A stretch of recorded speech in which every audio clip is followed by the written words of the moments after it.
à tous, vous écoutez l'analyse, une émission de Maison.com. Retombé.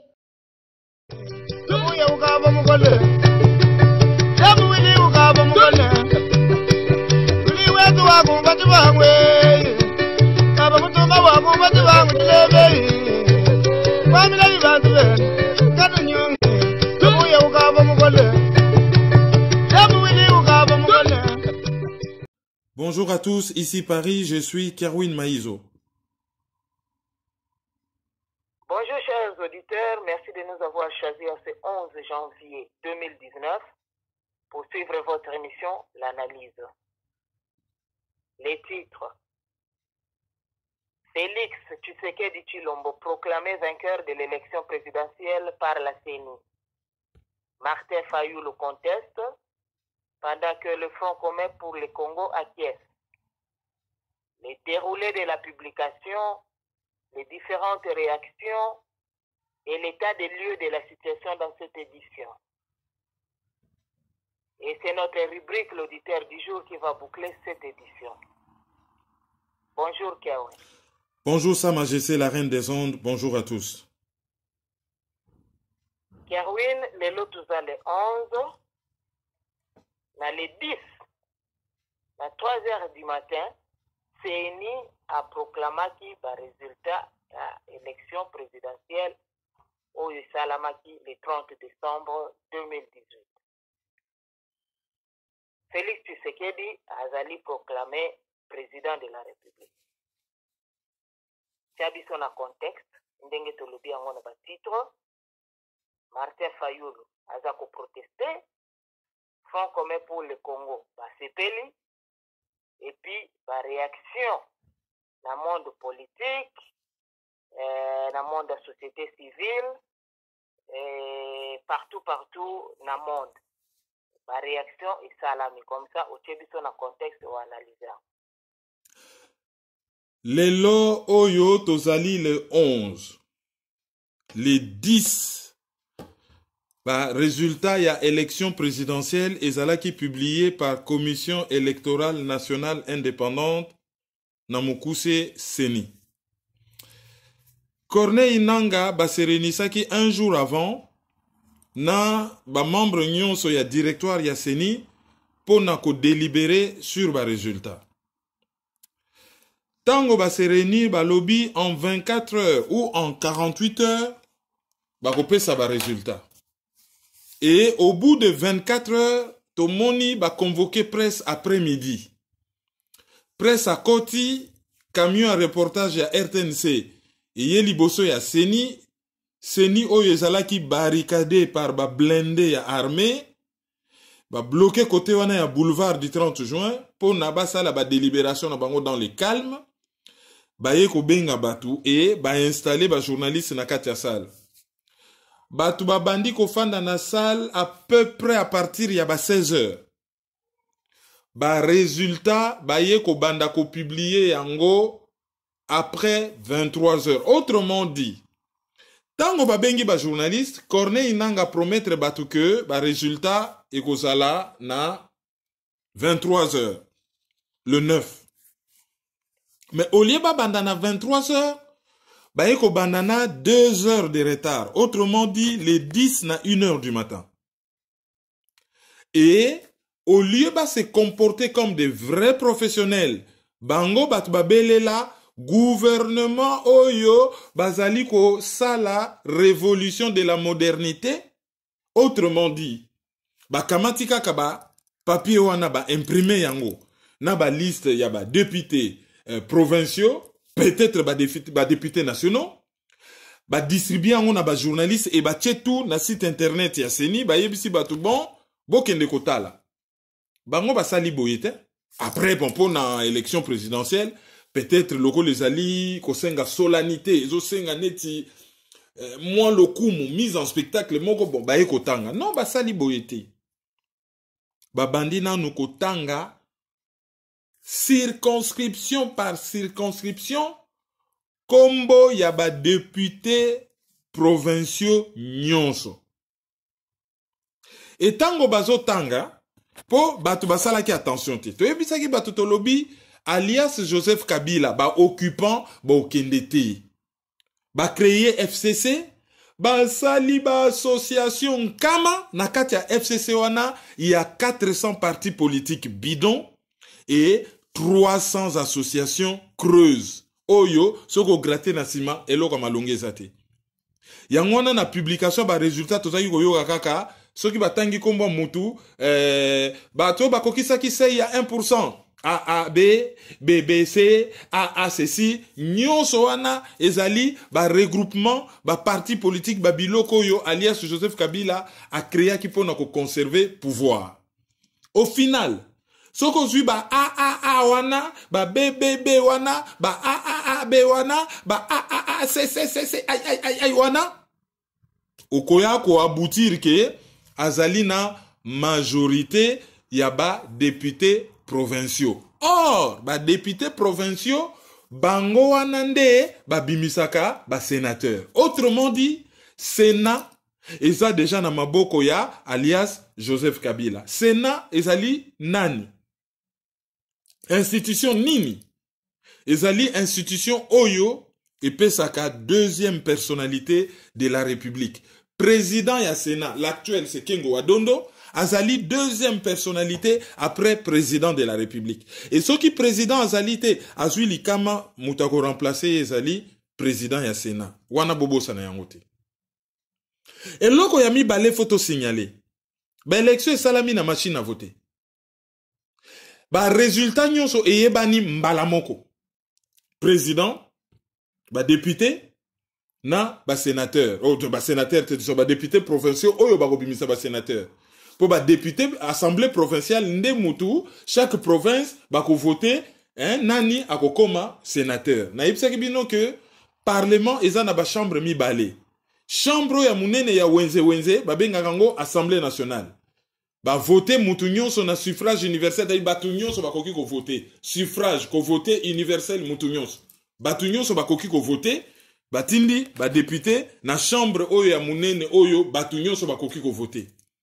Chambre oyo ya muke, oyo jouaka rôle ya muyungulu par rapport na chambre munene babenga kango Sénat, wana ba député provinciaux bako sangana balobi bon, biso awa na province ya Kinshasa, toponi batu mibale, soki balobi ke par rapport na taille na bino bozana 2 sénateurs, 3 sénateurs tala, biso toponi batu misatu oyo bako représenter biso. Pourquoi ba chambre mibale? Parce que soki mubeko eleki na chambre ya liboso,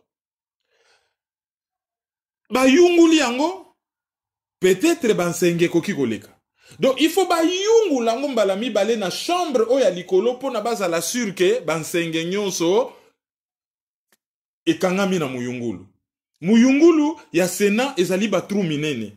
Muyungulu ya Assemblée nationale. Muyungulu ya Sénat ezali ba trou mike. Donc yé a publié ba résultat ya Sénat mais ba résultat ya Assemblée nationale bazalaki na yango bomituna pourquoi ba publier yango te? Réponse ezali simple. Ba publier yango te parce que ba publication ezo salama te na ndenge oyo population votaki mais ezo salama na ndenge ya nomination. Bino bokena bino ko voter, ça c'est pour la consommation extérieure. Ba kosi bino bosa la geste à ko voter. Mais bango bazopona na ba président na ba député selon volonté na bango. Et selon ba calcul ya Joseph Kabila askopona ba député pour amiper sa majorité na ye de telle sorte que gouvernement ezala na maboko na ye. Yango wana a publié oyo ya Sénat asa kamati deuxième institution ya République a tchango na kan na ye a publié élection présidentielle, mais oyo ya ba député, oyo kobimisa gouvernement, a bombi yango, pona, ba négocier yango vraiment, et que yepe côté wana, a garder l'issoussou, majorité na katia parlement, ba imposer président oyo bimi cohabitation. C'est-à-dire, ba pesio musala, ba lobi yo, okokumba motuka, okosala taxi. Mais au lieu batike la yo moko kendo somba mutuka na oba pesa ombongo somba mutuka na yo memate bango ba depisi yo mutuka bozo sala cohabitation yo zali na présidence mais gouvernement zali ya yote pour président soki ozali na majorité na parlement okosala gouvernement na bato parti politique na yo oyo bayebi vision na yo ya monde oyo bino na bango bozomona mokili ndenge moko. Soki ozali président socialiste okosala na gouvernement socialiste po bino nyonso bozomona mokili na ndenge ya ba socialiste. Mais soki balobi yo président socialiste olobi na ko favoriser social mais oza na majorité na gouvernement te na parlement te et que parlement majorité zali ba capitaliste ba ta droite ba républicain bango bazomona mokili na ndenge ya marché. Tango bokokoma wana ekokoma yo lobi te to privilégié social bango balobi te social wana ok mais pas que au point que ezala contre d'intérêt à marché. Et bokokoma koswana swana bokomi kosala babengaka cohabitation. Bozomona mokili ndenge moko te mais bozali obligé bo vivre ensemble parce que l'élection est pesi résultat wana. Donc a pesi na ndenge na lobby élection provinciale. Et na 3h05 Corneille Nanga a kotanga ba résultat ya élection présidentielle. A remercier presse, a remercier Batunyo so basal sa ki bango pona ba élection salama malamu et a kopesa taux ya participation. Sur plus de 40 millions d'électeurs, lokola balongola ki batuya Beniville, Beni, Butembo-Ville, Butembo plus Yumbi, à peu près 2 millions de personnes, donc Batikalaki, plus ou moins 38 millions. Na 38 millions, on a moins de la moitié bavotaki. C'est-à-dire que sur 100 personnes, 47 personnes qui ont voté, même pas 50 personnes. Autrement dit, 53 personnes Batikalaki Nandaku bavotaki. Élection et salami de façon na corps électoral moko ezali minoritaire bazali mukie par rapport na nombre d'électeurs bozali 100 na mboka balobi bokende ko voter bino nyonso 100 wana tozolo ba adulte o bazana droit de vote balobi bokende ko voter batu 47 bake ko voter 53 batikali na ndako nini priva ki bango bakende ko voter machine à voter ba retard ba kwak bango moko ba créer désordre ke simbate la plupart ya batu bakenda ki ko voter te. Donc élection et salamina corps électoral moko ezali minoritaire parce que majorité bakendaki na bango ko voter te. Wana eloko ya liboso. Eloko ya mibale sur ba candidat nyonso 21 soko longoli 3 candidats 19 je vais dire 18 candidats au Batikali en tout cas ba voix na bango nyonso soki basangisi yango o babengaka penza ezakutu matabisite quoi eloko te donc bazui na kaka ba 23 000 voix 45 000 voix donc bango nyonso 18 bazui ba poussière kaka ya bazui rien donc il y en avait que 3 candidats à FCC avec 400 partis politiques 300 associations les moyens de l'État et beaucoup d'argent, et après avoir sillonné toute la République, a sali 4 millions de voix. Sikoyo, Totikali na 2 candidats oyo bazo prétendre que bazali ya opposition. Mais en réalité, c'est une opposition d'accompagnement.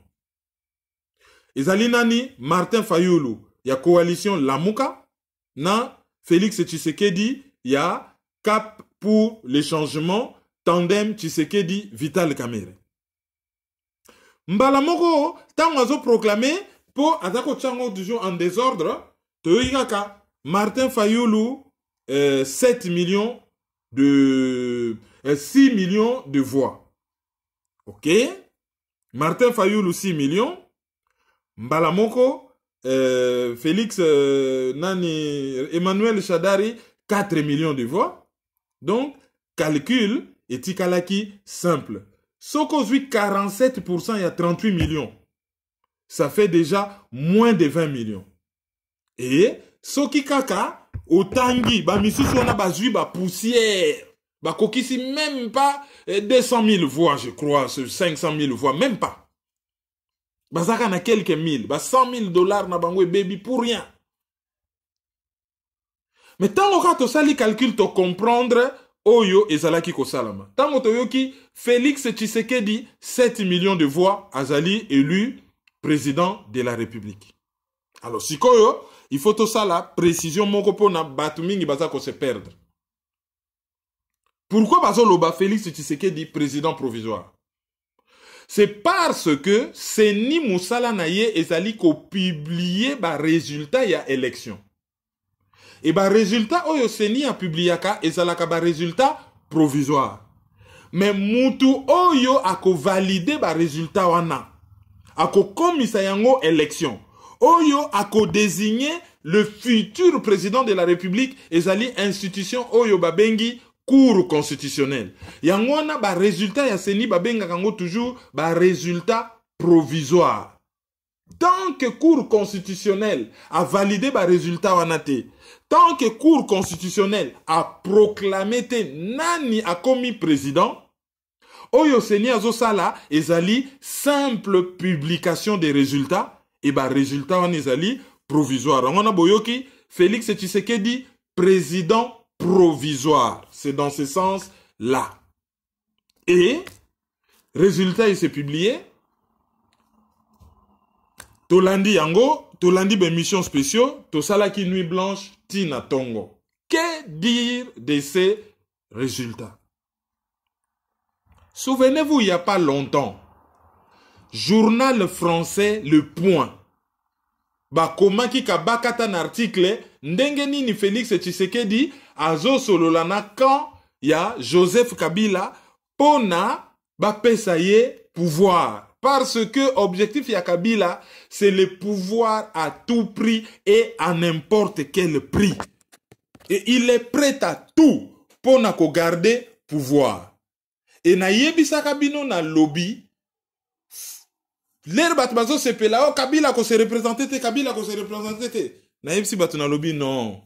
Kabila a kotike la ba Congolais poste. Mais, yé a ko garder pouvoir. Bozonge la article ya Le Point. Tout ça, yelango analyse. Ba finga na biso na journaliste ya Le Point. Siko lelo.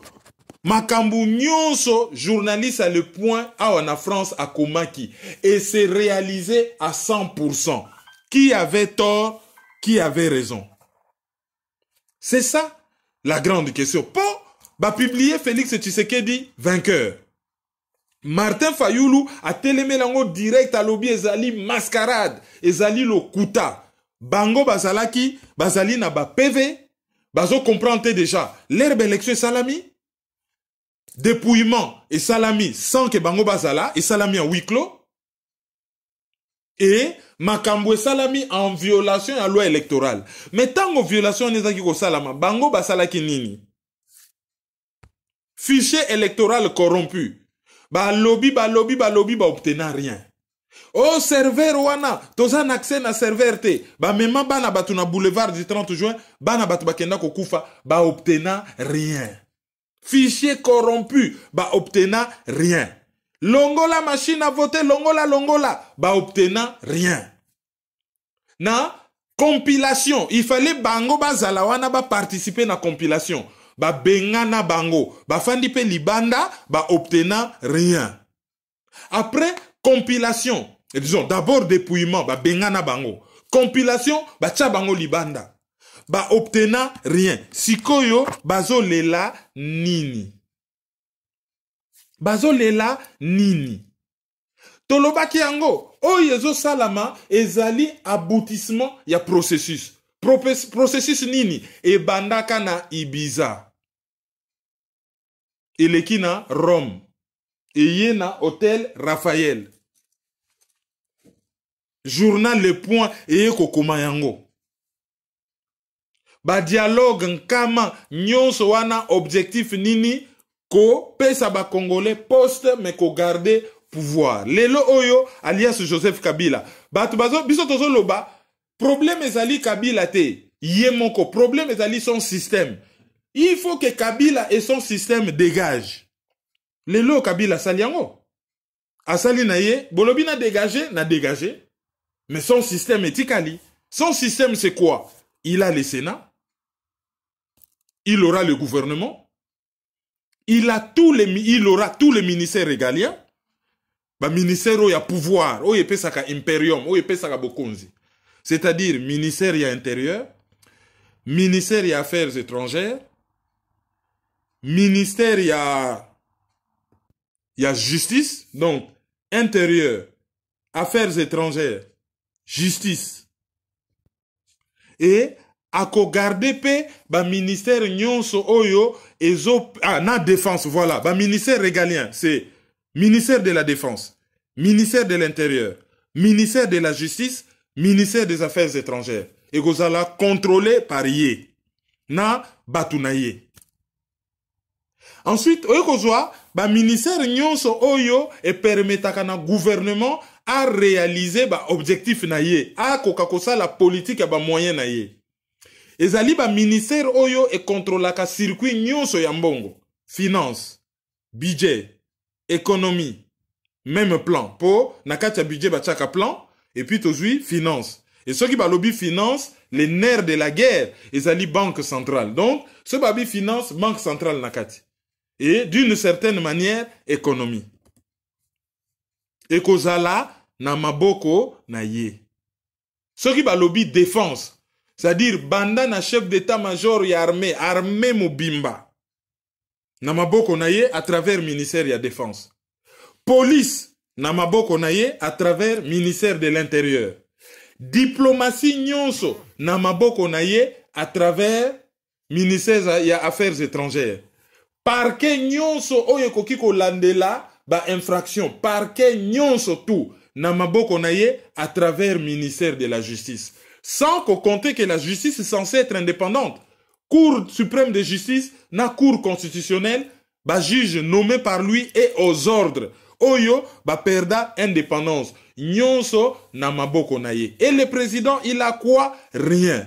Autrement dit, ba Rwandais, ba appliquer loko ba salaka chez Bango. Paul Kagame, ministre de la Défense et vice-président, pona ba lobate ke bino batuti, bozali minoritaire, bolingi révolution, pardon te, après génocide, il faut pardonner. Alors, bino bozo travailler ka bino moko c'est la dictature. Akamati, Pasteur Bizimungu, utu moko ya échantillon, a cheyoana azwaka ba ordre panaye. Et Laurent Désiré Kabila lobby, tango toyena batu ya afdel awana ba Rwandais, balinga ki ba komisanga une espèce de Pasteur Bizimungu. Tango na boyi kozala Bizimungu, yangwana babimisi guerre, oyo, il y a 2001, il y a le 2 août. C'est ce que Laurent Désiré Kabila disait. Le 2 août 98, pardon, pour 2001, il y a Koufaki le 17 janvier. Le 2 août. Et lelo oyo, to se retrouvé na président oyo, de façon ludique, humoristique, to koki ko bengaye, ndenge, ser mokoma sanangaye alobaki. Alobi, yefo ba bengaye kachi, kanambe Tshisekedi, et ngana bakisi alias Bizimungu. Donc, ezali lisusu, Félix Antoine, Chilombo Tshisekedi te, bat babakisi wa Mulumba, mais ezali vraiment kachi Bizimungu. Kanambe Tshisekedi wa Bizimungu. Parce que, à se retrouver sans pouvoir. Parce que, qu'est-ce qu'il a fait? Na interview to salanaye, na la défense, je crois, na ba 2013 ou 2012, je me rappelle plus. A lobi, na moni bozongi sango en ligne, ba longo la kango sana batu ba enregistra kango, bazongi sango en ligne. A loba kanini? Kabila, c'est un imposteur. Place na ye ezali na prison. Et qu'est-ce qui s'est passé pour que Kabila ne soit plus un imposteur? Ayebisi batu na ye tango a gagné. Réaction na liboso a lobi, Kabila azali partenaire na biso. Il faut to sala na ye. Et Jacques Attali à Congo, alias Vital Kamerhe, le directeur de campagne, Oyo, azalaka directeur de campagne à Joseph Kabila, tango a frodaka, le 2 fois Oya Leka, Oya komi directeur de campagne à Félix Tshisekedi, tango ba nommé ye na seni, alobi nini, alobi na RFI alobi, to trasa kile ba lobi na ye, boko juge batuma kamboleka alobi rien. Soki to lobi to juge Kabila, ego senga pe to juge Katumbi, ego senga pe to juge Jean-Pierre Bemba, ego senga pe ba juge nga biso tout au sala. Alors, biso tout d'autres trasa ki ligne jaune. Tal, et lo quoi grave, c'est-à-dire que bango, na epsa ki bino que classe politique wane ezali toxique, pourri et corrompu. Toxique, ça dit poison contre la population. Et lo ko ezali toxique ezali, et lo ko yo, koki ko empoisonné. Donc toxique. Na yebisaka bino. Il n'y a pas pouvoir, opposition, mais il y a la classe politique contre la population. Un membre de la classe politique a affirmé dans RFI que to fixa ka ligne jaune, c'est-à-dire to boma biso tout to yiba to sala mabe mais to yokana ki ke to se jijete. C'est ce qu'il était en train de dire. Yé mutu na meeting azo yebisa batabeni ke bozo wolola biso. Bakamati pouvoir nyonso bapesi bango na bango bata west kuna babenga kabino ba Rwandais. Na RFI azo yebisa Fayulu alobi ozali na muzito na matungulu boza ba tribaliste. Mais aboyi kotanga ke Fayulu azali na Katumbi qui n'est pas du Bandundu, azali na Jean-Pierre Bemba qui est de l'Équateur. Wana bosani. Alobi yo ngana Félix moko Kasai moko Est. Bon Est to yebite, soki Est na kati ya Congo ou Est ya Congo au-delà du Congo. Mais yo zali na matungulu na muzito donc bozali ba tribaliste. Tala niveau ya bassesse en public balingi ba lekisa message moko tribal parce que Joseph Kabila yebi classe politique congolaise a yebi que devant la pas du gain ils sont capables de tout, de vendre père et mère, de brûler le pays juste pour na ba rejoindre mangeoire. Et a yebi lisusu un problème oyo ezalaka na Congo que il y a un groupe de personnes oyo ba monaka politique au travers ya ba groupe linguistique. Et pour na batouana, ces groupes, je parle bien d'un groupe, je ne généralise pas. Balobaka que président ya liboso to na 4 groupes linguistiques. Ba Congo Bangala, ba Swahili, ba Luba. Balobi président ya liboso, Mbuta Joseph Kasavubu, Mukongo. Président ya Mibale, Joseph Désiré Mobutu Sese Seko Kukumbwendu Wazabanga, Mungala. Président Amisatu, Laurent Désiré Kabila, Swahili. Président Yaminei, Hippolyte Kanambe, rwandophone. Mais Bango Bazouana nous pouvoir, alors il faut accéder à pouvoir. Il y a un groupe de gens qui pensent à ça. Et ce qui va faire miroiter Bango Balobi, siko yope tourna bino, iko tour yenu. Chintu chetu, c'est notre yeloko nabiso, siko tour nabiso. Certaines personnes bakoki ko kweya na argument wana. Et ba utiliser argument wana balobi bon, siko yo tour na bino. Sauf que ba président nyonso baleka kala, bazalaki na poste, bazalaki na pouvoir. Mais oyo balekisi comme 5e président, tant que vous allez valider na cour constitutionnelle, ba pesiye poste, mais ba pesiye pouvoir. Pourquoi ba pesiye poste? Parce qu'azali caution ya légitimité. Yé mutu azo pesa Joseph Kabila légitimité. Yé mutu azo garantir yé. A lekisi na blanchisserie, a décrété que a commis propre, a commis partenaire, bako jugé yete. D'ailleurs, aloba qu'il faut rendre hommage et première eloko asalaki publiquement na discours na ye a randa qui est hommage a kumisa qui est. Charné ya Maluku, ça n'a jamais existé. Bato bazo kufa na Beni Butembo, ça n'a jamais existé. Assassinat ya Kamwina Nsapu na ba meurtre oyo et salama na Kasai syndicat de Kolaloba ki na Angola bakutaki bato balobi bazako sasa bango na bato bazako loba Swahili. Ça n'a jamais existé. Roger Mukendi asa na ye vivant, Decha de Kapangala asa na ye vivante. Armand Tungulu, oh, akenene kosala bilanga na Congo, asa vivant. Fidel Bazana, asa na ye azo pepa bambisi na fleuve, asa na ye vivant. Floribert Chebeya, oh, azo continuer na ye ko défendre ba droit de l'homme. Peut-être ba droit de l'homme mort. Azali peut-être vivant. Tout ça, ça n'a jamais existé. Ba balayer en gros d'un trait parce qu'il y a un groupe yabatu, chintu chetu, sikoyo, bango fo bakoma na pouvoir. Mais tout ce qu'on a dit, banda na Ibiza, bakor ya Ibiza, yango et se réalisé. To yebisa ki bango ke bako viser les maillons faibles. Ba yebi ke ça na groupe abatu baza na besoin en pouvoir, bako utiliser ces groupes là. Bako reculer devant rien. Yango na bomoni, bazo kende kaka na même groupe linguistique. Sami Badibanga, Premier ministre, Chibala, Premier ministre, Tisuka Suka, Baeko Suka Wapi, Tshisekedi. Alors, yebi qu'avec ça, koki ko calmer une partie à Bato. Heureusement que dans ces groupes linguistiques, et comme dans tous les autres groupes linguistiques du Congo, Bato Mayele Batonda Meke. Balou Bebele, Batombe na Jewanate. Lelo nazo ka Bato Bakomo Bele, la tribalisme, Bato Ba exploite na tout nakabino. Tshisekedi a chef coutumier? Y a-t-il une tribu au Congo qui s'appelle Tshisekedi? Ceux qui va critiquer l'action politique à Tshisekedi, ba lobby tribalisme. Mais si ceux qui mouta sepeli na victoire entre guillemets à Tshisekedi te azali mote mamabe azali na haine donc azali tribaliste. Voilà corde oyo ba Rwandais bazali ko tirer na Congo. Ne tombez pas dans ça. Soki mutu a sepeli abini na Chiluba, c'est son droit. C'est une culture congolaise. Le Chiluba, c'est une langue du Congo. Soki Mukongo a ganyaka mutabini kintweni bangaba yinayete.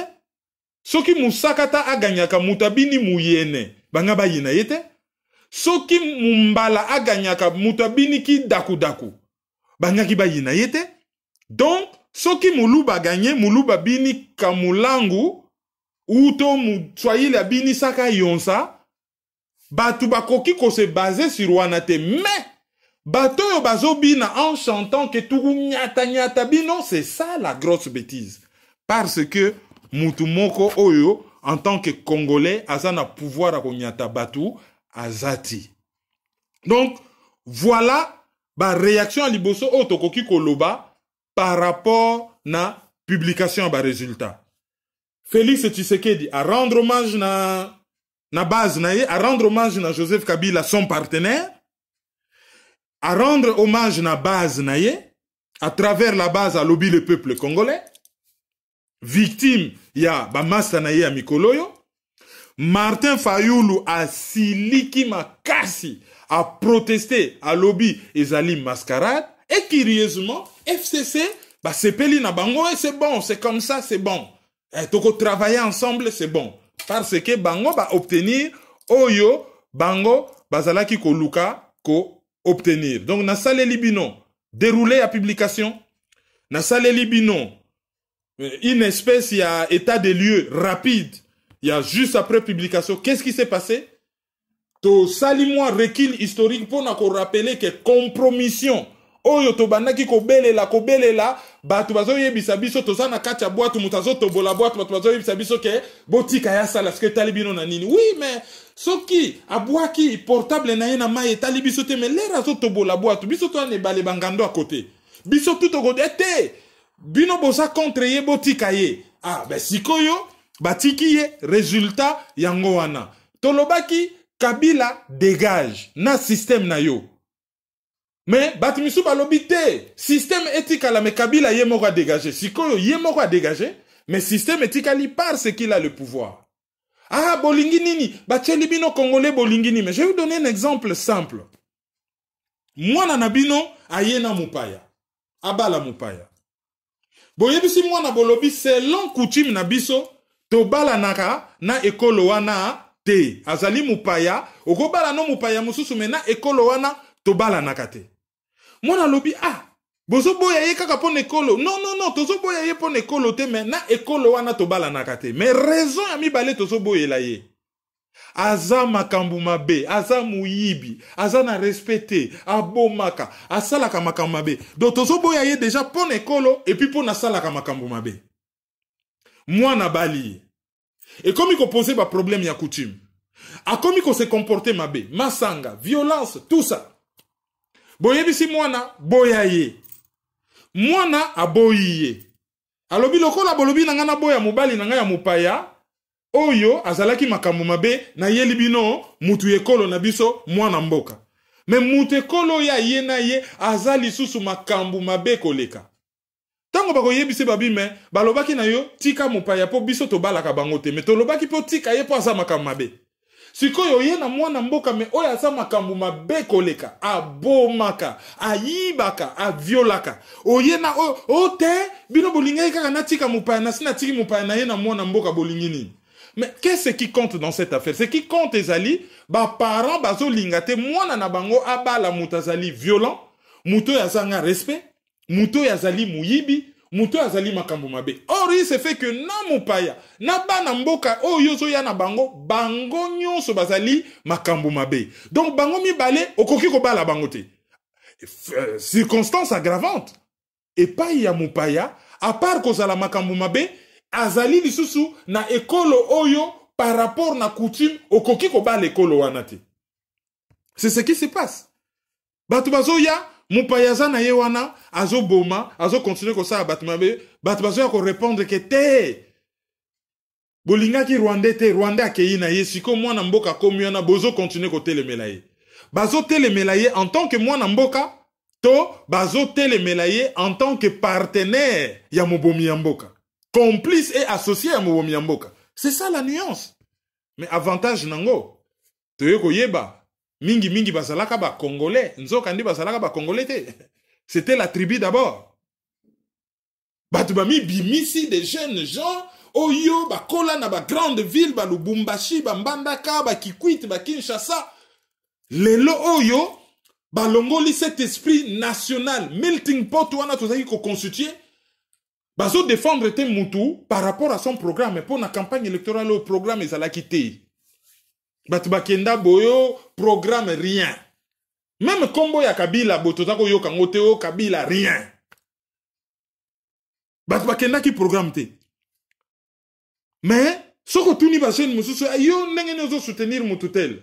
A repé son argument que voilà l'argument, non. Ah non, mais mon cher, oh, pesa tourne, bisoa. Ah, bah, bino tupe bossi borenia. Ceux qui ont télémélié, c'est que ça la contre tribu n'anga no togobebana. Élection yo, ça vient quand même un peu du bon. Parce que ce qu'on est commis clair. Il y a maintenant, quand il y a classe politique claire, pourrie, corrompue et toxique claire. Et de l'autre côté, quand il y a banamboka ba victime, oyo, il faut pas relever défi. Alors, après publication, moi, ma réaction est là qui mingi. Tobanda na réaction ya ministère ya affaires étrangères ya France to leki na Senko na ba réaction mususu. La charité bien ordonnée commençant par soi-même avant na kende na réaction ya ministère ya affaires étrangères ya France. Tobanda na déclaration ya mutu azali ko se considérer comme première victime. Martin Fayulu. To yebsa ki ke ba kenda élection na mupayati ba combataka ye. A violé la Constitution, a violé la loi sur la nationalité, a violé la loi sur l'accession du pouvoir, il faut combattre. Par soit soulèvement populaire, soit par moyen nyonso oyo, charte des Nations Unies, na Constitution congolaise autorisée. Charte des Nations Unies, ali principe ya autodétermination à peuple, Constitution ezali article 64.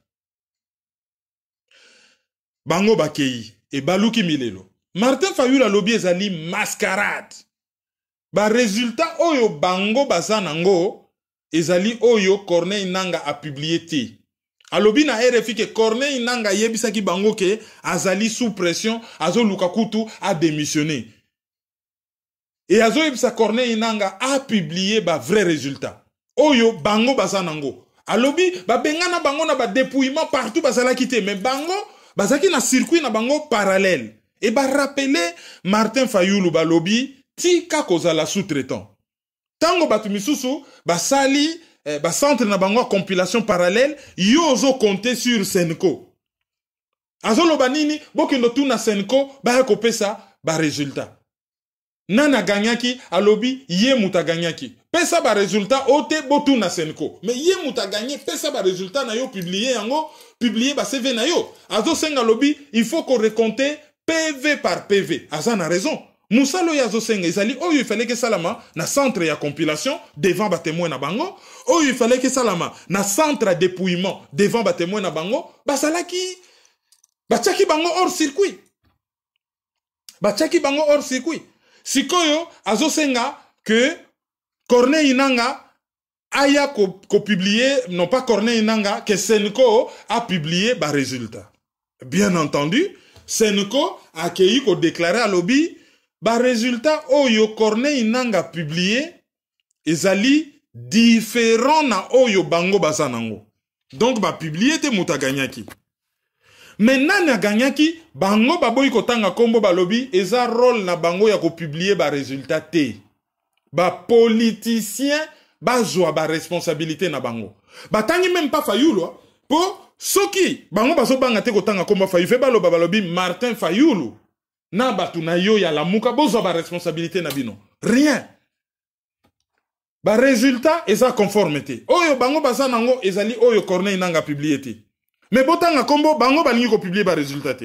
Mais tozo signaler Senko ke bango soki batangi kombo ya mutaganya ke za ko publier ba résultat te.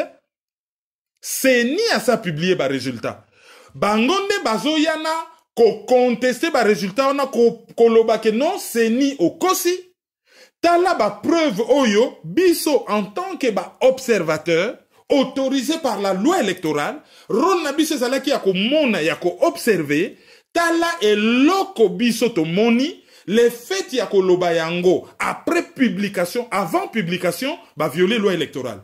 Mais après publication, ba violer loi électorale te ezali rôle na bango ko loba bokosi, tala biso to mona ki boye, muta gagna ke ezali mutu songolo, bo publier ba résultat wana. Na yebisa bino na lobi Senko, baza bata osa la confiance te. Kabila yambaki bango. Na mituna ki ba question. Na lobi, na présidence wana okoki kokota propre obimi salite. Okoki kokota pauvre obimi riche. Okoki kokota chômeur obimi ministre. Okoki kokota mpiaka ongindi. Okoki kokota main propre obimi corrompu. Qu'est-ce qui s'est passé? Oyo Seni a commis langage na ye commis ambigu. C'est ambigu. Oui, bon. Bazo répéter ba tout ba ye bien, ba résultat o ba publier, ezali conforme na o bango ba yebiti. Alors, mo qui a pas ko bimana lobi ah, bo yebi ça c'est quoi lo ba vérité hein. Ba résultat on a ba publier, eza Félix Tshisekedi déjà yete za mokia. Yves Mpunga pa ko yana ya lobi oui, bo yebi ça c'est quoi ba vérité po et cause à la pengaïe, loko les a conformité, tous ça d'accord, ils a conformité, mais c'est Chadari qui a gagné, par exemple. Donc, ba yebi, phrase na bangwana passe partout, ça peut tout dire. Chadari pa ko bimanaye, so que ça qui ko arranger tes situations pour, azala qui faux dauphin. Moubak azala qui n'a raison. Les dauphins se trouvaient dans l'opposition, à utiliser leur, à boire keli batu mukwa, ndenge zalaka, muyibi soka kote na lopango, à boire keli mwa mukwa. Mbwa landi mukwa, ale ye muyibi a koti a yibi musuni. Oyo yo bwakeli muta landa leur, ko lere, ko kosa motu. Ou bwakeli lo kwa mabe ya landi, yo profite o leke oje lo kwa malam. Donc, Emmanuel Chadari azalaki leur. Vrai dauphin, azalaki Félix Tshisekedi, oyo azali kabiliste. Et comme clair, lelo oyo donc azali kabiliste. Azali bizimungu, ya Joseph Kabila, donc a commis Kachi. Azali sous Fachita commis Kachi. Et Senko, au lieu de la vérité, bazo kene na phrase passe partout, o yezo bomba, ba ambiguïté. Pour na FCC, ba yebi na bango, ba résultat législatif, bango nyonso, bazanango. Le ba yebi si kamere, makamba primature a yebi kako zwango lisusu. Oh non, bon, on va voir avec les amis. Ah non, ba phrase passe partout. Po ba yebi que primature, c'est alias Joseph Kabila qui décide. FCC est arrangé nango bango. Baza d'accord, nanyo c'est salami, bravo, c'est bien. Et arrangé bango, ba garder pouvoir na bango na impunité, baza na bango calme, et loko moko ko salamate, donc batika lindenyo wana. Sikoyo, deuxième réaction. Ezali, il y a Yves Le Drian, ministre de la France et Affaires étrangères. Alobi ba résultat wana eza nango conformité, muta gagné que ça Martin Fayulu. Ba programmer Martin Fayulu. Wana siko ekomi ah l'étranger de quoi il se mêle, même de déjà ça répondre et kazo kotanine. Est-ce que Congo ezali département d'outre-mer ya France? Oyo bango bangi ba kota makambu moko ezali interne électoral. Bango France oyo bazaka na besoin ba département d'outre-mer pour na ba garder statut na bango ya puissance moyenne na kati ya Nations Unies. Batika biso. ONU Guterres a-t-il dit représentant naye a quelque chose la déclaration hypocrite. na déclaration hypocrite wana lobby ba résultat ebimi ba lingi violence te. Mutu nyonso oyo azali na ba contestation kosala alanda mibeko ya Congo. Mibeko ya Congo c'est-à-dire akende na cour constitutionnelle. Nani azali patron ya cour constitutionnelle na ndenge ya kobombana, pas na ndenge ya mikanda. C'est alias Joseph Kabila. Une cour constitutionnelle aux ordres. Donc, ONU a condamné na ye loko mokote, hein. Yazo boya na ye kaka violence. Mais qu'on proteste, ceux qui ba yibi yo droit na yo bimi na balabala. C'est ça la violence qu'appelle l'ONU, que c'est la violence? Et voie légale yazo loba. Ayebi ba limite à voie légale wanate? Union africaine a landi ONU. Oui, ceux qui batu ba sepelite na ba résultat wana, et koki ko la contestable, il faut ba manifester mais pacifiquement. Autrement dit, ba lingi violence te. Et oyo nyonso azalina eloka koloba par rapport na résultat wana alanda nini alanda voie légale. Voie légale ngi koloba nini? Cour constitutionnelle. Cour constitutionnelle oyo ezali boîte de résonance ya ba ordre ya nani? Ya ba volonté ya nani? Ya alias Joseph Kabila. La boucle est bouclée. États-Unis alingi nini? États-Unis azo senga na ye simple clarification à ba résultat. Ça dit ba résultat ba publier ça clarté. Ce qu'on a fait, nini clarification à résultat. Mais pour Maduro, pas de clarification à résultat. Toko ndima ba résultat wanate et toko tchaye pression ti gouvernement ne kokweya. Les deux infos na France 24 les Hollandana. Pour Maduro, toko ndima ba résultat élection wanate. Toko tchaye pression ti gouvernement ne kokweya. Mais pour na Congo, il faut clarification des résultats. Afrique du Sud, azo prendre acte. Afrique du Sud, azo prendre acte. Afrique du Sud, à prendre note, il y a bas résultat et à se montrer naïe prudent. Et ce que tali batu nyonso, bango ba prendre kaka note. Et quant à Jean-Pierre Bemba, aye à lobby, ezali fraude. Mais nini bako sala? Pour na ko contester fraude wana et ba recouvrer ba moyen na bango, ozo sentir qu'argument ezalité. Alors écoute na même pas ba soupçonner bango. Tango batinda ki Fayulu par défaut akende ko représenter bango ezala ki po akende ko contester élection wana a amener population ba teleme la élection wana, soki ba teleme li élection, tango ba ko bandela processus ba récupérer yena Katumbi. Mais tango Fayulu accueilli sur terrain, ba tout par rejet à Joseph Kabila, ba plébiscité tellement Fayulu que à se retrouver grand leader Mbalamoko. Est-ce que notoriété ya Fayulu na poids politique a commis nango sikoyo? Ezo gêné ba Jean-Pierre Bemba na ba Katumbi te? C'est toujours une question hein, comme ça. Pour toujours sentir bango penza te énergique que ba mata penza na créneau ba sala plein de plateaux makelele vraiment qu'on les sente que bazo soutenir Fayulu et que derrière Fayulu, bango nyonso bazali victime ya fraude électorale. Et à propos ya fraude électorale, toyebi saka Tshisekedi père kokende be élection te, akei. Ba yibi ye be élection, malgré que tolobaki akende te et que be élection ko sauver mboka te, to soutenaki ye. Nazaka komituna. Lelo oyo soki tolobi ke toyebi saka Fayulu akende be élection te, Fayulu akei. Awa ba yibi ye be élection, il faudrait to soutenir ye ndenge to soutenaka Etienne Tshisekedi wa Mulumba. Ba extrémiste tribal ba koloba nini? Ba koloba nini? Senuko oyo na ere ya bakor ya Saint-Sylvestre.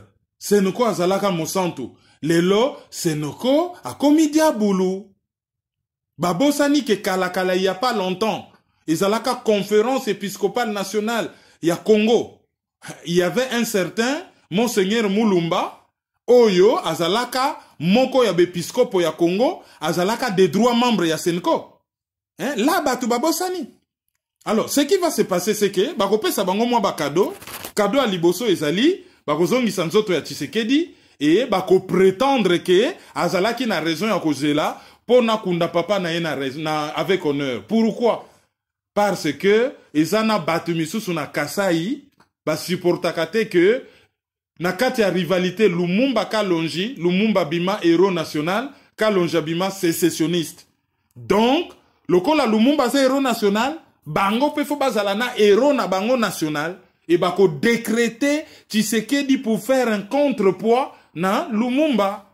Voilà comment certaines, nalobi bien, certaines personnes, je ne généralise pas. Même na katia baluba, ba oyo baza na ba raisonnement wana baza minoritaire. Kasa eza ya baluba, eza ya balulua, eza ya bashilele, eza ya batetela.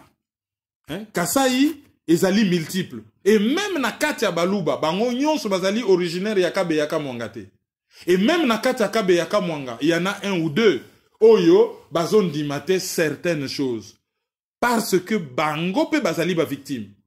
Mais oyebi, en matière de dynamisme et groupe, ce sont les extrémistes oyo, idéologiquement, batiaka makele lebele, nde batu basalaka, comment dirais-je, oyo, bazalaka na impact moko négatif sur batu nyonso. Et, ba raisonnement na bango wana, ezali ba raisonnement oyo ekoki ko déteindre négativement sur batu nyonso. Alors, wana ezalaki ba réaction à l'institution, réaction à population. Baza zalaki ko sala fête. Na kikwit et yindaki tellement que presse officielle les ont parlé de 4 morts, 2 policiers et 2 civils. Mais RFI a parlé qui de 6 morts. Pendant que les habitants à Kikwit bazo pe sa bilan moko supérieur. RFI a loba qui 6 morts, parquet à Kikwit brûlé, bon, et puis quelques véhicules brûlés. Alors, selon Benfo Biso Tozanango, ezali 4 bus brûlés, parquet brûlé, bakenda yiko s'attaquer pe na prison, et il y a eu quand même beaucoup de morts, dont des policiers. Et malheureusement, na ba cri oyo, batu bayoka ki ler batu bazo protester, bayoka ki pe ba cri moko tribal. Wana pendeze loko moko photo telemela. Les baluba n'ont rien à voir avec ce que Tshisekedi fait. Ils n'ont rien à voir. Donc, Bokota nabaje wana te. Je vais me permettre de vous le dire à Kikongo. Bana Kikwit. Beno kota kabenu makambu yina na sens yina ve. Makambu Tshisekedi ke sala ake responsable yandimosi. Yoke le vende baluba nyonso boke pour makambu Tshisekedi ke sala. Baluba yina benu ke vanda tibo. Benu ke dia tibo. Benu ke sansa bana ensemble. Benu me bala bo, bon pi me bala benu. Boke bampangi na benu. Benu kota ka benu ve na makambu yina ba Rwandais ke nata betu ya division. Benu kusatake ka benu na baluba ve. Boke ka boba innocent. Muntuke fwa beno yokele bantu ya 5e région militaire ya bome tudi la beno. Benu nyonso benu sabande général Mukiza ke congolais ve. Voilà, c'est ça le problème. Le général qui est là Mukiza 5e région militaire à Rwandais. Bangonde batu, ce n'est pas la police c'est ça na ba arme wanate. Donc boko tanabino na ba jewana ya tribalisme te. Mubulu pe bimaki na chopo et mubulu bimaki na Goma et mubulu bimaki na Chango. Ça dit mingi mingi na Masina ezalaki vite contrôlé par la police. À part ça, situation comme nango ko se calmer, ko se normaliser. Joseph Kabila a anticipé qui déjà a quadrillé qui na ville. Ba occidentaux ba kokene na hypocrisie na bango et sa situation est arrangé bango. Tant que pillage en matière première est continuer, tant que Kabila a perdre na poste mais a garder pouvoir na bango, il n'y a pas de problème, ils vont travailler avec celui qui est là. Donc attendez-vous à avoir Tshisekedi comme président.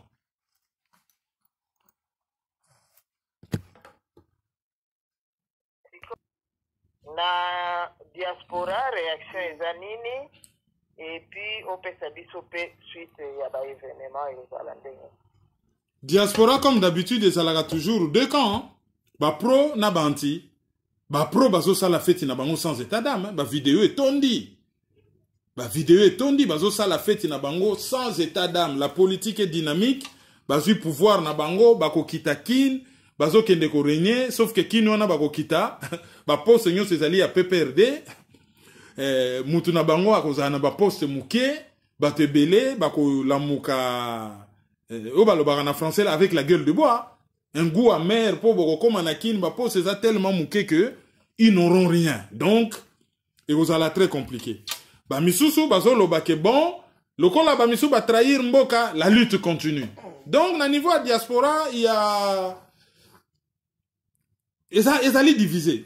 Ce qu'on a niveau, il y a résistance. Chef idéologique, il y a résistance. N'a bien chef idéologique, ils allaient honorer Mbanda. À se prononcer, n'a noté, mais je parie qu'il y a se prononcer. Je parie. Je parie qu'il y a se prononcer.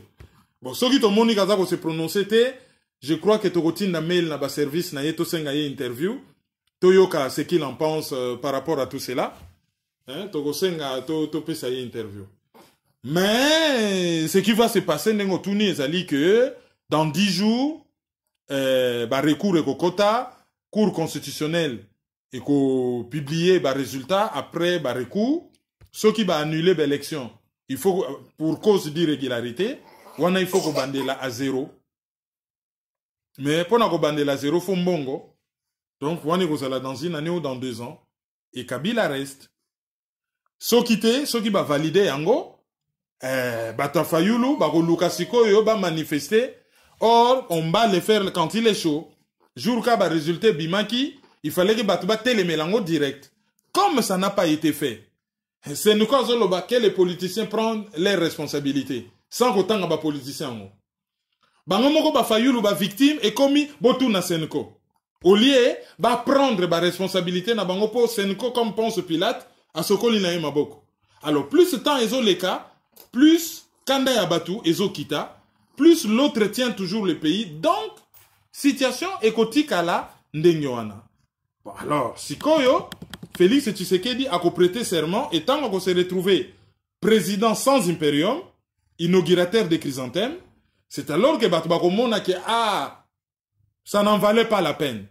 Après les Bagotuna Batu, ah, Bowele la Kanabino, pouvoir, Bozu Yango, pour quel résultat? Kabeyaka Mwanga est comme Koweït. Kasaï est comme Singapour. Congo est comme États-Unis ou Allemagne. Qu'est-ce que vous avez fait de votre beau pays? Les Batbagwa ko tuna question ana to yebi déjà réponse hein. Bongo Mobutu passe à la ganini. Laurent Désiré Kabila patika ganini. Autrement dit, dynamisme vers le bas. Et là, vous voyez la biso c'est dynamisme vers le bas. Donc, c'est notre pays, il faut Batouba continuer à se battre pour obtenir indépendance na yango et pour développer yango. To landate, moi, discussion de bas étage, oyo, batimisusu, balingi ba traîner ba congolais. Hein, moi, propos moko un peu déplacer l'internet. Bon, toyebi ke batimisu bazo sala na humour, moi batie dessin animé, azobi na kamulango. Ok, d'accord. Bon, wane zali humour. Mais quoi comme par exemple que awa bozui pouvoir, mukola feti, bambouanyo so bakosi la na mboka, ça c'est il y a un côté quand même un peu insultant. Oyo biso ba na mboka tokoki jamais ko tolérer, mais je dis jamais. Donc vous pouvez compter sur nous pour na ko telemela mutu nyonso quel que soit quand naye. Oyo akoya na tribalisme pour na ko traiter dossier oyo. Pour na ko souki sa ba réaction to ko signaler réaction moko quand même un peu bizarre, il y a Didier Reynders, ministre belge des Affaires étrangères.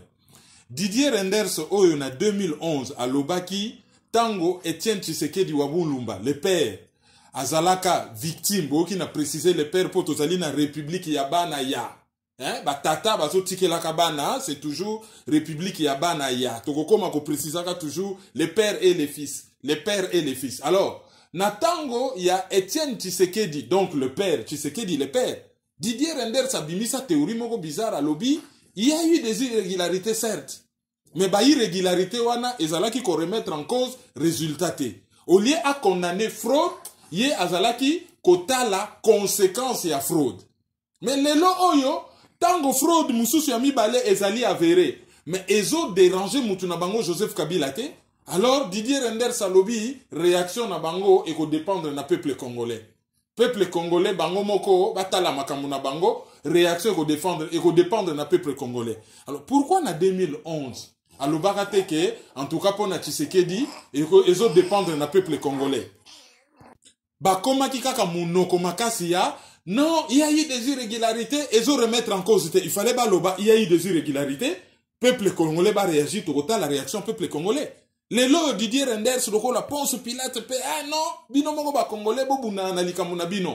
Po bango ils ont arrangé bango. Alors mise à jour to update uti ko sala masiko na RFI, ezali ke Union européenne hein, communiqué à liboso ba tchaki ezalaki yango wana mais sikoyo Union européenne azo senga na seni a publié ba PV nyonso ya ba bureau local nyonso ya compilation ba PV nyonso a publié yango moko moko pona batu ba yeba ke ba résultat o bango ba publié ezali crédible ezali sincère. Donc siko tokoki koloba ke Union européenne a évolué a komi ko exiger ba publier ba PV nyonso. Il y a chaque commission locale, il y a compilation, il y a des résultats, hein, ba publier, ba PV nyonso, moko, ba vérifier, moko, ba tala ceux qui résultats, oyo bango ba publier, ezali a solo to ya lokuta. Donc ce total, ba nombre ya réaction, et so l'accent quand même qu'il y a un souci avec ces résultats-là. Oyo, bato bazu pouvoir, logo les ont arrangé bango, c'est la loi des hommes, hein, ceux qui logo les ont arrangé, les ont intérêt na yo, aux autres l'intérêt na yo deux fois au-delà de l'honnêteté même. Surtout sur les ali makambo, oyo etaleli pouvoir. Alors, mise à jour mususu de Rosala, to pesa ki bino bilan. Tolobi, bat bakufa ki na Kikwit, mubulu ebimaki na Changu, mubulu ebimaki na Chopo, mubulu ebimaki na Nord Kivu, RFI auti kolobake na Mbandaka e Yindaki. Et il y a eu 5 morts, wana bilan ya police. Et ça dit même pas bilan en société civile, police mouta tiré les razo loba 5 morts. Tango to wako compter na ndenge ya société civile oyoki ozala plus. Po na Kikwit kuna bataki kondima bilan ya 6 morts.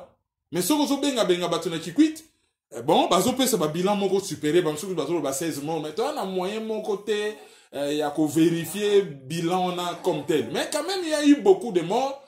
Il n'y a pas que des scènes de liesse. 2 morts c'est 2 morts de trop. 10 morts c'est 10 morts de trop. Et na Congo to kufi mingi. Ceux qui battent continuer au Koufa, ce n'est pas une bonne chose. Cela nous donne l'occasion, si quoi il y a préciser, que Batebele Babetaka Masolo, il y a transition sans Kabila. Mais to quoi est dans une espèce de transition sans Kabila? Kabila Longwe, un président va les remplacer. Kabila Lobby, il n'y a que le ciel pour les limiter. Et que, à quitter politique, à Kozonga. Kozonga, bien entendu, Azo rêvé, Azonga, na magistrature suprême, comme président. Alors, président Baché na katikati yazana ba pouvoir nyo sonase. On peut supposer que Azo jouer rôle moko ya transition. C'est-à-dire kolongwa période moko vers période mususu. Mutoyo ayedaka kolongwa na période moko vers période mususu. Yende mutu ayedaka ba kati sanzela. Kosa la transition. Ko kati sanzela. Kolongwa na eloko ya liboso vers eloko ya sima. Yafani na katikati pona ko permettre ko kati sanzela. Babenga kaye président en transition. Est-ce que transition oyo, ba politicien bazoloba, transition sans Kabila. Est-ce que ezali ango yote tozana ko vivre une espèce de transition sans Kabila? D'autant plus que wana pelo ko moko to loba on analyse l'équipe photo loba yango. Aboyi na ko libérer ndako. Aboyi ko libérer ndako, aboyi ko libérer ndako. Akokende na yete do président sika aza na poste, aza na pouvoir te, ba pimelien même symbole wana ya palais de la République ndako, palais de la nation, tout ça, ba pimelie, rien a ozoyango te. Bazo tindaye na résidence ya ba premier ministre. Donc azo jouer rôle moko neti symboliquement c'est comme une espèce de premier ministre sans pouvoir. Yo kende ko fanda kuna. Siko ye Kabila azo kangama na ndako wana pona ni ko déménager pour la présidence à Bikoterea. Pourquoi azo kangama? D'abord, parler de la nation, c'est très symbolique. Et résidence na ya zaliwana ezali stratégique. Ezali na bord ya fleuve. Braza eza na ngambo. Et kangama na ambassade ya Suisse. Bako kipe ko krize tinel tina sa ambassade ya Suisse. La Suisse, c'est un pays occidental. Ceux qui occidentaux, balobi bako tenter coup, ils ne s'attaqueront jamais à une ambassade d'un pays occidental. Surtout pas d'un pays aussi influent dans le monde local, la Suisse. Donc, à Fanny na yewana, résidence, qui c'est? Ceux qui a Timola tunnel, ceux qui a Timola tunnel, te banana résidence na eti, l'ambassade ya Suisse, pour la sécurité na ye, yango wana, azo tenir kaka na résidence wana. Alors pona ba réaction tolobaki Fayulu a protestaki lelo oyo andimi que akokende na cour constitutionnelle azali réuni siko na Kinshasa plein na ba partisans na ye pona a expliquer bango nini azali kozela et pas na bango et akokende kotika ba PV nyonso basaki na basaki na cour constitutionnelle afin que cour constitutionnelle a tranché ndenge batu nyonso bazo senga kaka voie légale. Même président Sassou responsable ya CIGRL ou ezali communauté ya ba pays à Grand Lac ye mutazali président nango azo prendre note ya ba élection azo sepela ndenge l'équipe bien selon ye et azo conseiller mutu oyo azaneloko koloba alanda la voie légale donc akende na cour constitutionnelle. Mais bango nyonso bayebi ke cour constitutionnelle wana ezo dépendre na massa na bango. Bon. Président Sassou déjà ba résultat ne koki ko arranger hein, c'est Tshisekedi dit azali un peu le rôle à moi na bango. Et puis même ceux qui bazaki ko critiquer Bokoko ya Mindele, tout le monde sait que bango nyonso bazana kati. Ya Bokoko ya Mindele, même o ya ko lobakela était envoûté, batebele bayebi ke azala na kati. Donc bandeko na ye na moi bakoki ko telemela ye mais ceux qui bakutani esika bakutanaka babeta masolo ya ba Mindele, ya Bokoko tout ça, ben est-ce que bakobongisa mon niveau wana te? Hein, ça c'est toujours une question. Bon, exactement, la politique, tous les coups sont permis, la fin justifie le moyen. Oui, ça va monter. Oui, tous les coups sont permis, ceux qui politique est allé au service de tous, et ceux qui service est allé au service du développement Yamboka. Mais dans Congo, nous ne sommes pas en politique où tous les coups sont permis. Dans Congo, nous sommes sous occupation. Et sous occupation, le seul coup qui est permis, c'est contre l'occupant et l'adversaire. C'est le seul coup qui est permis. Parce que nous ne sommes pas en politique. Et Batouabo Sanate, la politique, c'est d'abord se mettre au service des autres. Se mettre au service. Et si tous les coups sont permis, pourvu que Bakouana, et la finalité à Souka, même si ils servir ma carrière Yabatou, finalité à Souka, c'est se mettre au service des autres. Mais oh et Salami na Congo, ce n'est pas tous les coups sont permis. Hein. C'est juste une trahison contre la nation, un crime contre la patrie et ben infraction ils ont la puni très sévèrement.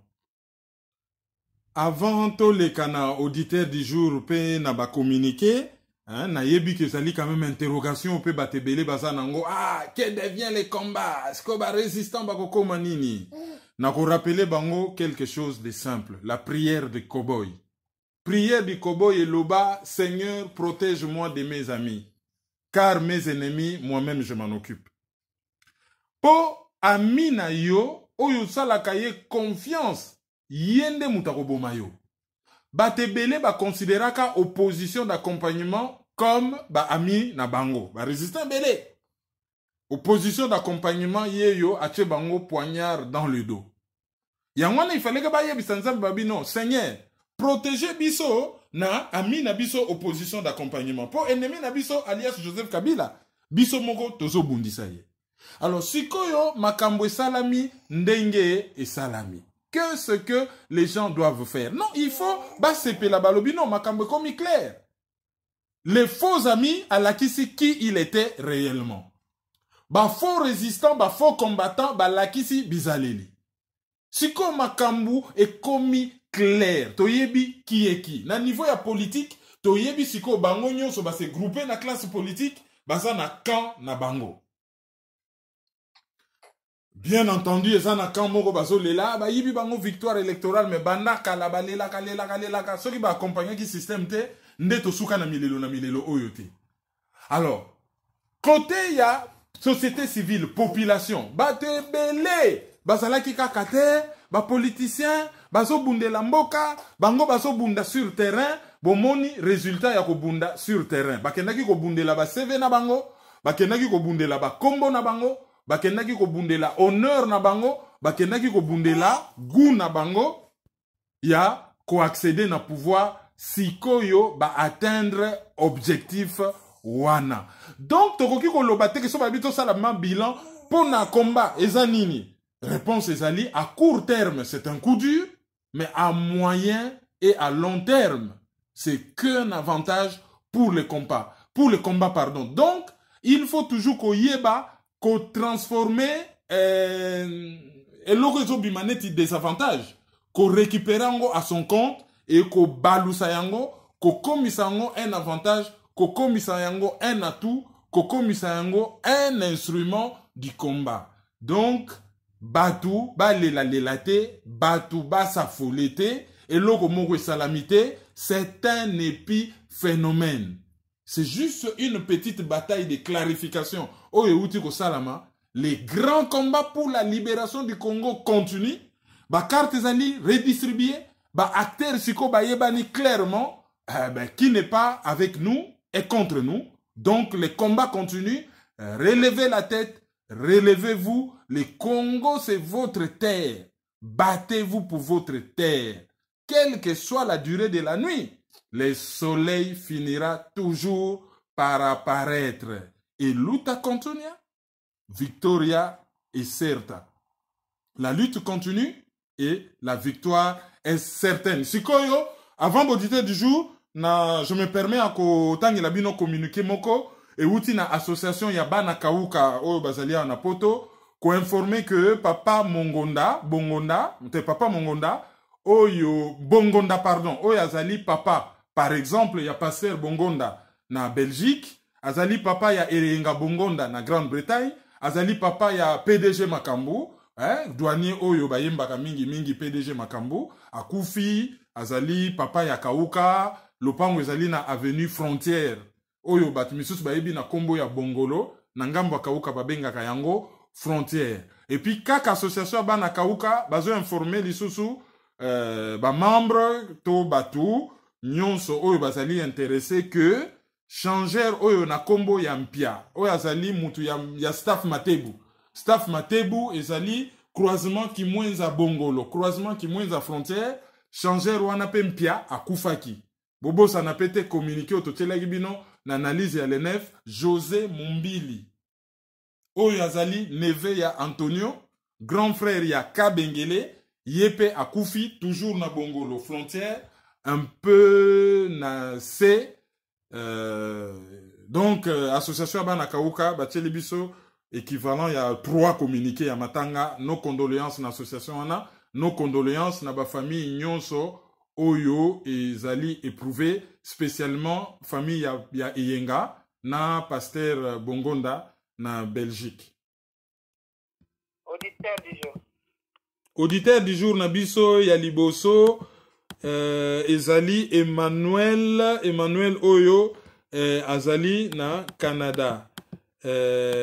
Auditeur du jour na biso ya mibale ezali Alidor Imbuma.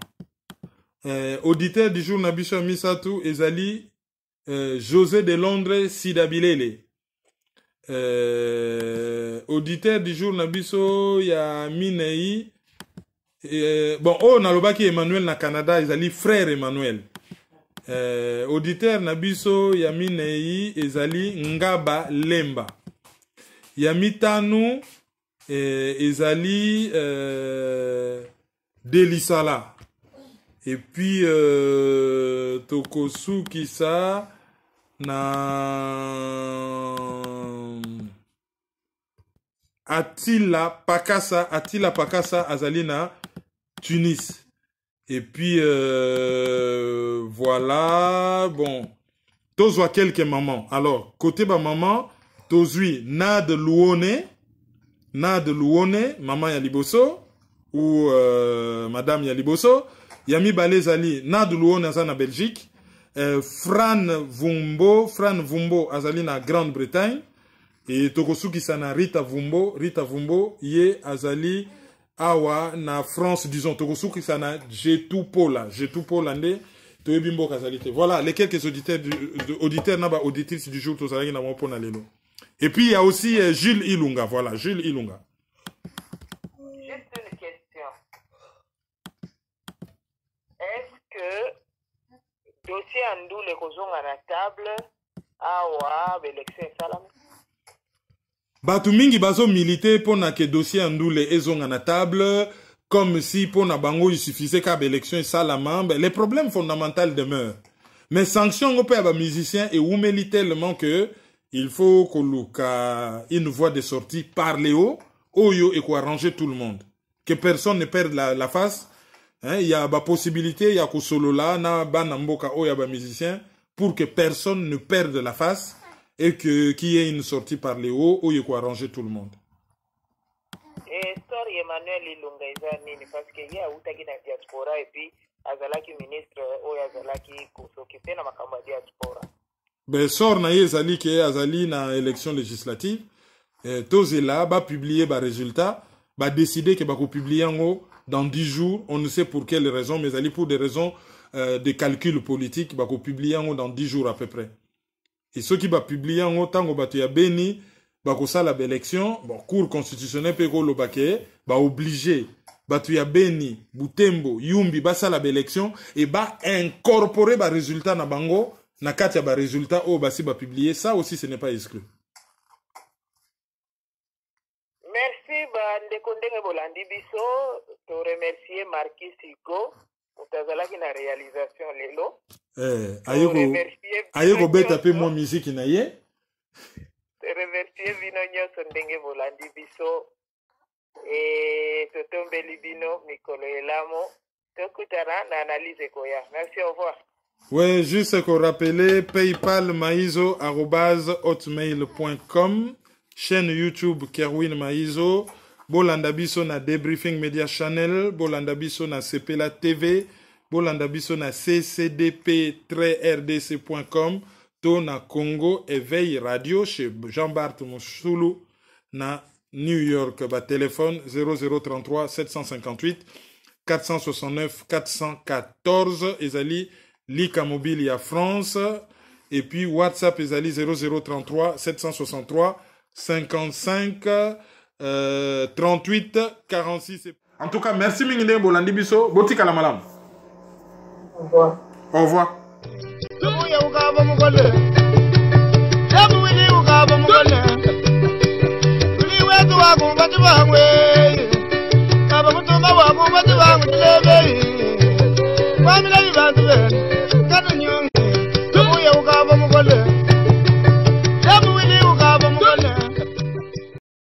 Dadadi, merci beaucoup. Merci beaucoup. Merci beaucoup pour tous les enfants.